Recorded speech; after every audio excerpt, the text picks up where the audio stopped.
Aqui vamos ver uma entrevista com um médico, está falando sobre a fé e sobre a ciência, né? Você vê, ele tem muita fé, muito tempo, cardiologista, você vê, a fé ajuda muito, presta atenção, tá bom? Porque ele chegou, a pessoa chegou em Lourdes, tomou banho lá, isso foi em 1800, 1900 e pouco, e saiu andando. O senhor acha que se procurasse teria uma explicação científica e não a fé? Olha, é difícil você explicar cientificamente isso, não tem como. Então você discorda de mim. Não, eu sou a favor dele, é mais fácil acreditar. É mais fácil você acreditar e ter fé do que ficar pensando, pô. Mas ele continua, mais uma frase de Nietzsche. A convicção, a fé, é um inimigo mais perigoso da verdade do que a mentira. O que é verdade? O que é mentira para ele? Depende. Não é mesmo? O entendimento do Nietzsche era de que é muito mais simples quando você não tenta lidar com o verdadeiro problema e acredita que há algo divino para explicar é isso. mais fácil você acreditar do que você ficar procurando elucubração em tudo. Por exemplo, aqueles caras que são os teólogos, teologia, que eles falam, né? Que a teologia é a melhor coisa que você tem se você perder a sua fé. Quando você estuda teologia. Então, mas o senhor foi o contrário, o senhor descobriu a fé depois da ciência. Sim, sim.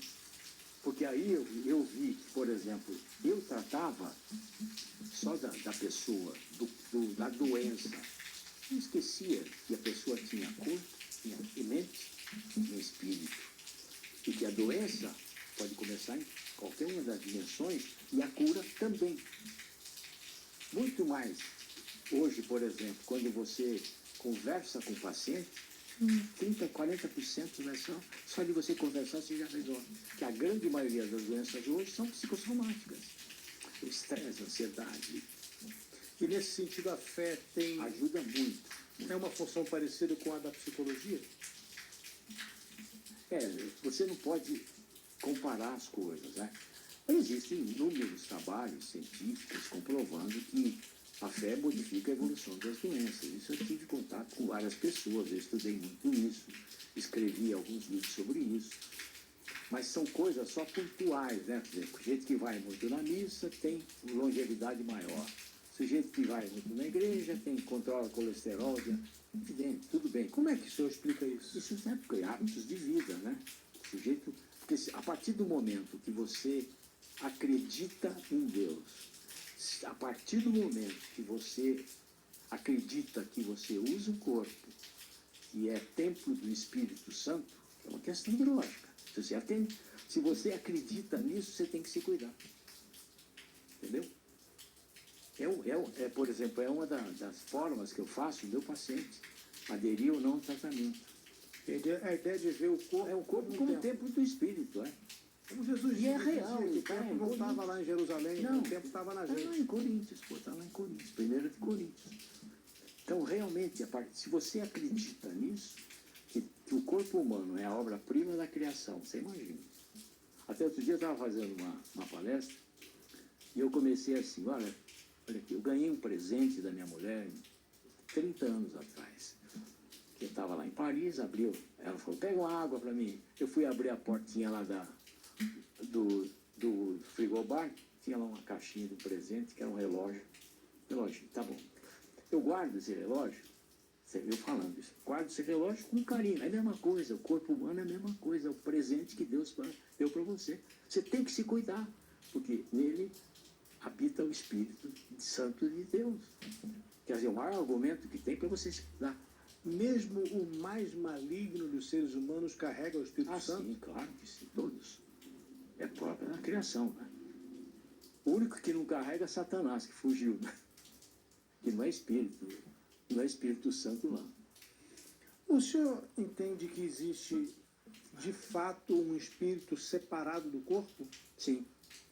E esse espírito sai do corpo no momento da morte? Sim. Eu acredito me perguntaram outro dia, você acredita em vida após morte? Eu falei, claro, pô, eu sou cristão. Que cristão que não acredita em vida após morte? É diferente de você estar falando de reencarnação. É outra coisa. Qual é a vida após a morte? A vida após a morte é encontrar com Jesus, com Deus. De ele te esperar lá dentro, que você tenha uma eternidade, você tenha uma paz interior. Paz interior essa que eu imagino que seja muitíssimo maior do que aquela paz que a gente sabe quando a gente se encontra com Deus aqui, vivo. Que é uma paz. Nesse dia que eu tive esse chamado, eu senti uma paz interior que me acalma. Sabe aquele negócio que você... Mas o senhor não tinha nenhum problema de saúde nesse dia? Nada, não tinha nada. Eu tinha 40 e Estava lúcido, perfeitamente lúcido. Totalmente lúcido. Com relação aos efeitos positivos que o senhor fala da fé e da religião sobre a saúde, o senhor pode dar exemplos na sua prática? Como é que o senhor observou esses exemplos? Não desses casos que são chamados milagrosos, mas dos casos mais corriqueiros? É aquilo que eu te falei. A partir do momento... É lógico que ele... A partir que eu falo muito com a mão. Não, a mão é só evitar o relógio bater. Sim. A partir do momento que, como eu te falei, que a pessoa admite que ela usa um corpo que tem o Espírito Santo, ela já muda os seus valores. A adesão medicamentosa, tá? Porque é uma coisa terrível, principalmente aqui no Brasil, né? Me explica, por favor. Adesão de tomar remédio. Tem gente que não quer tomar. Hipertensão. O cara não tomar nada, não sinto nada, vai até então AVC, pronto. Né? Aumento do colesterol, essas coisas que você consegue explicar para a pessoa do ponto de vista científico, do ponto de vista, claro, se vai acontecer isso, a chance de você ter AVC, blá, blá, blá, mas quando você reforça o lado espiritual, a pessoa segura mais. Adesão medicamentosa, prática de exercício físico, todos esses hábitos, aqueles Life Essential 8 lá da American Heart Association, que são 8 fatores que a gente tem que seguir. Então a pessoa vai incrementando no dia a dia isso aos poucos e vai saindo. Nesse caso é a fé como um fator de convencimento? Sem dúvida alguma, sem dúvida. Não pela conexão com o divino especificamente. Não, mas pelos princípios de hábitos de vida.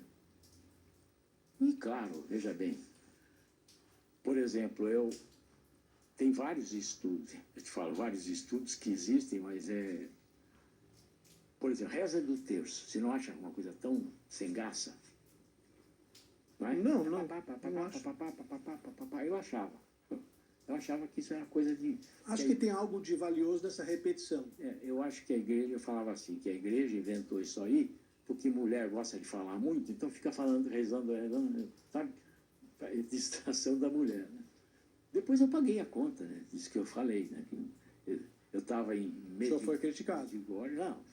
Eu fui em Medjugorje. Medjugorje, se você conhece, é uma cidade... O lugar da aparição lá na Bósnia. Lá na Bósnia. Eu estava lá em Medjugorje, eu sempre não rezava o terço, já tinha sido convertido tudo.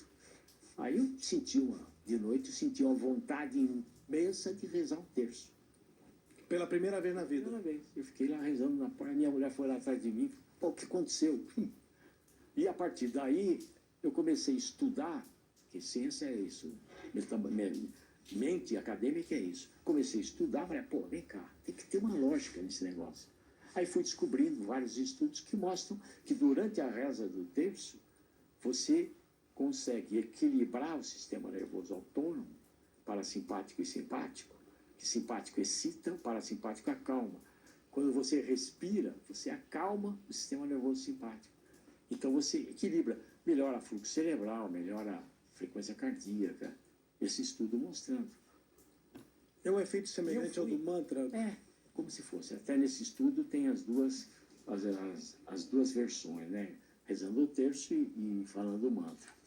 Mas a partir daí, eu comecei a rezar o terço também. É a primeira coisa que eu faço de manhã. Tá? Primeira coisa, eu vou indo para o hospital, vou rezando. Com o terço na mão? Vou rezando. No carro, vou rezando. Isso dá um conforto físico, né? Mental, pelo equilíbrio todo, e espiritual. Porque eu acho importante, nesse sentido, você ter uma vida de espiritualidade. Eu acho básico no homem, no ser humano. Você não pode... Por que você vive, então? Vem cá. Por que você vive? Por que você acorda de manhã? Para quê? Se você não tem objetivo nenhum, se você não tem propósito de vida, adeus.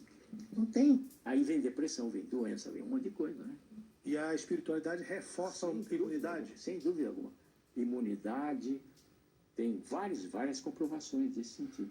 É isso, eu vou ficar por aqui, mas é aí que tá falando, não é a verdade. A gente tá vendo quem reza, eu também, graças a Deus, tenho esse costume, rezar e a graça de Deus e o Espírito Santo nos conduz isso todo dia. Toda vez a gente tem que fazer aquela oração e a oração é feita com muita fé, salvo o doente, igual tem, né? Passagem da Bíblia. Então, que Deus dá luz no coração de cada um e reza, viu? Sem oração a gente não chega no céu. Quem reza se salva, quem não reza se condena e põe tudo a perder. Amém? Então vamos rezar, porque é a única coisa que a gente pode conseguir chegar no céu através da oração, que é um degrau na nossa vida. Amém? Fique com Deus, um abraço. Inclusive, para não acreditar